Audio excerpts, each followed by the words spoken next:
Welcome to Mainland Television Regional News. I'm Graham O'Brien. In today's news bulletin, local musician Bryce Wasney has European chart success with his song, Sea Dragon CEO to step down, and Natureland's bird breeding program takes off, and more. Is the time right for Nelson to have a large one-day music and food festival? Nelson promoter and business consultant Stu Allen believes the time is right for Nelson. Considered the sunshine capital and geographical centre of New Zealand to take the centre stage. He has garnered support from private investors, numerous business luminaries and political leaders in his plan to promote Nelson as New Zealand's premier outdoor concert destination. He has named acts that he would envision taking the stage, such as Crosby, Stills and Nash, Annie Lennox, Peter Gabriel, among others, all in the baby boomer age bracket. During Stu Allen's discussions with promoters and agents throughout New Zealand and Australia, he said there has been one common denominator, the belief that Nelson is one of the few locations in New Zealand perfect for such a festival. He said the first all-day event is envisioned for early 2016 and wider community research will shape the overall flavour. His website has a survey which he is asking people to fill out to help shape the event. So we asked people in Nelson their thoughts on holding a large food and music festival in Nelson. How do you feel about Nelson having a large food and music festival? Where we're going to have it. Any extra events are great, aren't they, for the community, for sure. I used to go down to the food festival down the coast, but I think we need one up here. I live up here now, so yeah, it'd be great. No, that's a good idea. It's a good idea. It'd be something for the area. I mean, we've got the seafood out there, and why not? I think it's a great idea. Festivals are always well welcomed. Yeah, we get a lot of extra people in the area. That's such a good idea. Yeah, they definitely should do that. I mean, Nelson has such a big eating culture, drinking culture. I think it'd be really good, yeah. I like food, so I'll be keen. I reckon it's great. Yeah, I reckon it's great. What international acts would you go and see? Oh, any of them, whoever. Depends who they had playing. Yeah, you know what I mean? Probably Ed Sheeran, actually. Yeah. Oh my gosh, everything. Like Ed Sheeran, that would be awesome. I think he's coming here anyway. I don't know. Eminem, Schoolboy Q, and yeah. Fleetwood Mac, Pink Floyd, any of those big bands. Yeah. I love them. They're great. They have hardcore heavy metal. That's what you want to see. Oh yeah. How much would you be prepared to pay? Oh, at least $15-20. Up to $100, I suppose. I don't even know. I guess I'd pay $50.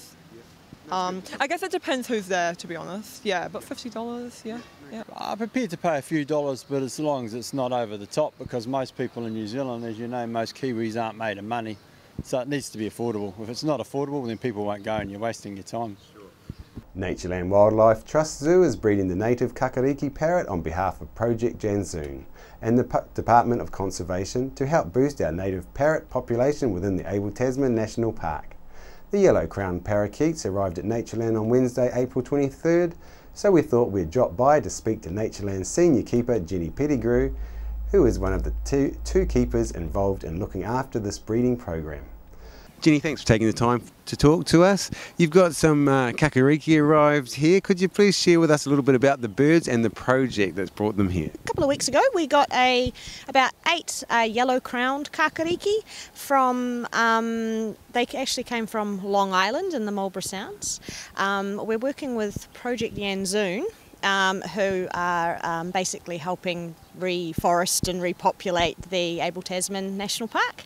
And so one of their ornithologists, Peter Gaze, went over and caught these kakariki for us from Long Island and brought them here. They're doing fantastically well. There's about 6 females and 2 males. We got them here and they settled in very, very quickly, which is quite shocking considering these are wild birds, but I guess that's kakariki for you, they're that cheeky. So we got them here and they're settling in really well. They're already using nest boxes and things, which we're really proud of, so yeah. When are you expecting any chicks to come along? To be honest, I couldn't tell you. That's up to the kakariki, but hopefully not terribly long. But it probably will still be a few months yet before we see any true signs of breeding.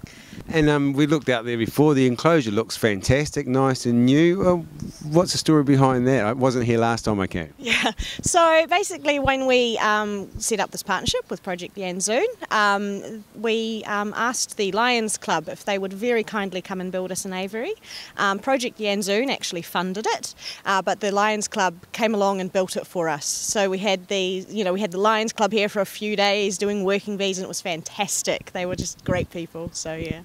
You're breeding them for the Abel Tasman, the Kakariki. Are you also looking at breeding them for other places around Nelson and the Nelson area, such as the Brook Waimarama Bird Sanctuary? Yeah, I mean, it'll just start with the Abel Tasman with Project Yanzoon, but we are hoping to basically help the whole Nelson region. That would be our hope anyway.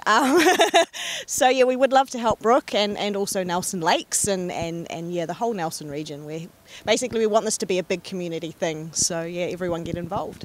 I know that there's some red Kakariki and yellow Kakariki. Is there a reason why we've only got the yellow ones here and not the red ones? At this point in time, it was just decided that we would work on the yellow crowns. Maybe in the future we might also do red crown Kakariki. I mean, we would love to breed a lot of different native birds, including the South Island kaka and others, and do breeding and release projects with them as well. So there's plenty of room to expand. Jenny, thanks very much for all your time and your efforts. Well, thank you very much for coming. And yeah, hopefully we'll breed lots of Kakariki and people can go out and see them. Nelson-based company Sea Dragon, a manufacturer of fish oil for health supplements, Chief Executive Officer Ross Keeley is leaving the company to focus on other interests, according to Chairman Doug Wilson, who himself is leaving his position. Keeley has led the company for 11 years and will stay on as CEO until a new chairman is appointed and will help the board with its recruitment process for a new CEO. He will remain acting as a consultant to Sea Dragon to continue to enhance the supply chain of the squalene and omega-3 segments of the business in a statement made by the Nelson-based company. Wilson will stay on as chair until a replacement is found. In March, the company flagged a likely full-year loss reflecting escalating costs for its new Nelson refinery being built to produce omega-3 rich fish oils. The plant cost was revised to an estimated $9.2 million from an original forecast of $6 million. It announced in March a trading update that due to a cost blowout, the company was considering a number of funding alternatives. Earlier this week, we had a story on local MP Nick Smith's Rules Reduction Task Force public meeting held last Thursday, which was attended by around 40 people. This week, we asked people in Nelson about their thoughts on the rules administered by Council under the RMA. What do you think of the rules administered by Council on the RMA? Oh gosh, is it easier planning permissions, like building permissions? I think that's a big one. I think it's important for New Zealand to get more people building houses. That's something I believe in. I know a lot of people don't agree, but yeah, I think that's a really big one to help Nelson grow more and attract foreigners to come in, build houses, grow the economy. Yeah. Don't know much about it. No. Look, I couldn't really comment on it. I don't know a lot about it. I fly in and out of Australia for work, so I'm not too sure about that. But I do expect we have needed a tweak in a few areas in our building codes. And from what I've seen, actually, from builders I know, there's only good things going on. And on a waterfront theme, we had Verena Maida in the studio this week to talk about the upcoming Hands Across the Sand that will be happening at various beaches around the area that everyone is invited to attend.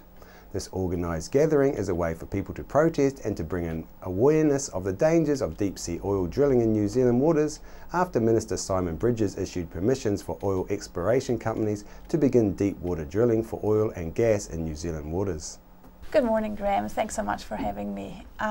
It is a very big topic and something that has taken up some of my life for the past 4 years, and just the longer I think about everything and research and see what is happening around the world, it just seems that in this day and age of climate change, it's just really bad to pursue any further new fossil fuel extraction. We are at the moment just passing the 5-year anniversary of the Deepwater Horizon spill in the Gulf of Mexico, and that was a really sad day when the world woke up to the extreme risk of deep sea oil drilling. The Deepwater Horizon spill, compared to New Zealand, how much of a worry is it? Is it deeper or is it shallower? What's some of the... Yeah, that's actually a really good question. People say, and we are told by our politicians who are promoting deep sea oil, that New Zealand has been doing offshore oil drilling successfully without incidents for the last 40 years. Sure. And that is true. We have got an oil field in Taranaki, but it is not comparable to what we are proposing to do now. It is shallow water. It is in depth from 120 to 200 meters. If there's a problem, people can still get down and fix technical problems. And the deep water horizon is deep sea oil. To give you an idea, that is 1,500 meters down. Yeah. So that's why it was so hard to fix the issue. But what we're looking at here in New Zealand is drilling in depth up to twice that depth of the deep water horizon, so between 2,000 and 3,000 meter Wow. deep ocean. And that's where we are getting a little bit confused and deceived, because it is not the same as just ordinary oil drilling in water. Sure. We need oil. I mean, we all drive cars. The country needs the revenue, probably even more now than before. How are we going to go without oil? Are you saying, like, let's just have no oil? Yeah, it's a question I get a lot, actually. No, I'm not saying we should go without oil overnight. What I'm saying, or what we are really saying, because it's quite a big movement globally, is that we should be clever about it. We should not waste oil to sustain our current way of doing business. We should maybe use what we still got to transition into like a low carbon economy. And at the moment we've got all these fossil fuels on our books. That's already reserves that have been found and explored and everything. And if we want to avoid runaway climate change, we're only allowed to use 1/5 of those reserves. So it is an economic decision as well, that we don't spend money into developing resources that we can't actually use if we want to survive on the planet. Yeah, so yeah, I mean, New Zealand could totally be a world leader in clean technologies. We've already got a really good record with our renewable electricity, Yep. but we could also be developing biofuels and other clean tech solutions. And there are New Zealand companies that are world class that just need that push. You know, Yeah, it's just sure. a policy problem, really. Yeah, and some revenue to get them going and start them up. There's up to 4 times as many jobs in renewables, just because it is a future-proofed industry. And you already see, if you look at it, investment in fossil fuels has already been overtaken by investment in renewables and clean tech. So that I'm not convinced by people saying, oh, we need fossil fuels to make, you know. It is certain companies making a buck, but it's not good for countries as a whole. Sure. And then, I mean, I've heard there's been some pushback against oil and divesting from these investments. For example, lately one of the New Zealand councils has done Dunedin this. City Council has divested their portfolio from fossil fuels, and it's on ethical grounds, but it's also like a sound financial decision to do that. And there's a lot of campaigning that is pushing banks to not give money to fossil fuel companies anymore, because it's just a risky investment. Sure. Council has its hands full with the long-term plan submissions. Over 500 submissions have been put forward, with many of the submitters concerned with the way Council has changed how the rating charge will be calculated. One submitter showed that his rates had gone from $1,687 in 1996 to $4,731 in 2015. And if rates continue on that path, by 2025 it will be $6,333. Which would be 32% of current superannuation of a single person, or 42% of a couple's income where one person does not qualify for a pension, which is the position he has found himself in. Such an ongoing increase would be unaffordable for him. Other residents from Whaishire Cres pleaded for Council to fix problems that have been left from the December 2011 floods, asking for Council to fix the problem of leaky stormwater pipes that they believe is one of the main contributors to the slip. Currently the slip is being fixed, but there is no plans to deal with the pipes for another 3 years. We asked people on the streets what they would like to see Council do in a long-term plan for Nelson. There are over 500 submissions to Council on the long-term plan. What would you like to say to Council? Get rid of the deficit. Who cares about anything else? Get rid of the deficit. That way we're all going up.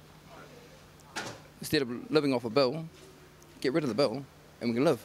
I don't think it pays to say too much to council. A lot of the times they don't listen. They must be doing a good job, because it's a bloody nice city. It's one of the best in New Zealand. But one thing I'd like to see them do is those cliff faces along the waterfront. I'd like to see them do something with those, because they're actually dangerous. You know, even if they take the tops off and just flatten out a little bit, you know, it would be a lot more safer. But apart from that, they're doing a real good job. Somehow they have to stop people going to Richmond, because Richmond seems to be growing a lot more than Nelson. So they need to find a way to keep people here rather than everything going to Richmond. So that would probably be my thing. They're doing a real good. More events, more local events in and around Nelson. We've already got all the mountain bike tracks and things like that. Get a few more runs going, a few more half marathons and things like that. Anything that gets people outside and off video games, mate. Know what I mean? Because all our kids do is play video games, and that's not a good thing. In New Zealand Music Month news, local musician Bryce Wasney made an announcement via his newsletter and music page that his OK Alright single has done extremely well in Europe, and this week it entered the top 100 music charts. Keeping good company with Mumford & Sons, Muse and more. His latest album release was included in their top 5 highly recommended albums. He thanked all his supporters on his Facebook page and said they can now all enjoy the journey and their success, saying not bad for a little Kiwi. Currently Bryce and Paul Urbana-Jones are joining up forces for a one-off headline show in Wellington to celebrate New Zealand Music Month later this month. We leave you with the rest of Bryce's chart-hitting song, OK Alright, after the news. After the break, we'll bring you the latest weather update and some events and happenings coming up from around the region. Hi everyone, I'm Malcolm Harris from The Facilitators. We now look after sales for mainland TV, radio, Sky and online. New Zealand On Air's latest Colmar Brunton survey confirms mainland's large multimedia audience. If you're in business or want to put a message out to everyone in the Nelson Tasman region, plus nationwide on Sky or worldwide online, please give me a call or see our website at www.mainlandtv.nz. I'm Francis from Nelson Auto Glass. We repair all auto glass, stone chips, windscreen replacements, scratch removal. If you have an auto glass issue, our team will sort it. Nelson Auto Glass Specialists, 84 Vanguard Street, Nelson.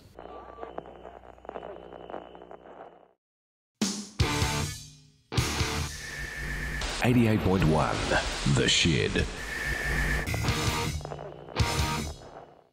Are you looking for a scooter, walker, wheelchair, baby seats or pushchairs? Then come in and see the Nelson Region Specialists at Mobility for You, 269 Queen Street, Richmond, opposite the library. We have a huge selection of scooters, walkers, wheelchairs and accessories, along with a free booklet guide. We also provide a breakdown service if you ever get a puncture or a flat battery.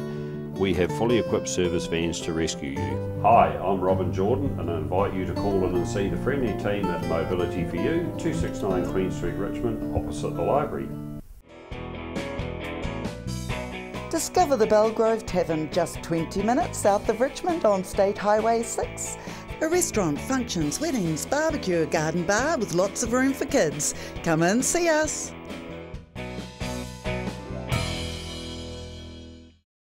Why would you want to pay as much as $1,000 for a single bed mattress when you can buy a high quality locally made mattress like this for as little as $220? And a queen size mattress could cost you in excess of $3,000, but at Nelson Beds you could have a mattress like this as low as $425. So why would you go out and spend a fortune on your child's bedroom when you can come to Nelson Beds and buy a complete single mattress and base set, a 7-drawer Scotch chest, a headboard and a 3-drawer bedside cabinet for as little as $979? So call and discuss our custom manufacturing options and local after sales service at Nelson Beds, Nelson's only bedding manufacturer.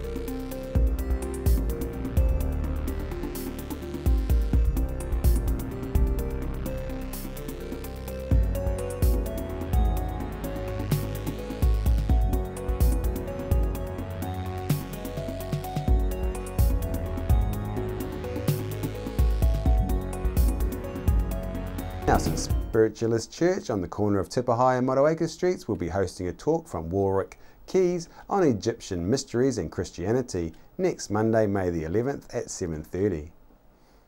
Plan B is a bee sanctuary. There's to be a public talk about honeybees and native bees, their food needs, social structure and habitat. Learn what kind of plants best provide food for the bees and more. On behalf of the team here at Mainland Television News, thank you for joining us, and we'll bring you the latest news and events from around the region again tomorrow.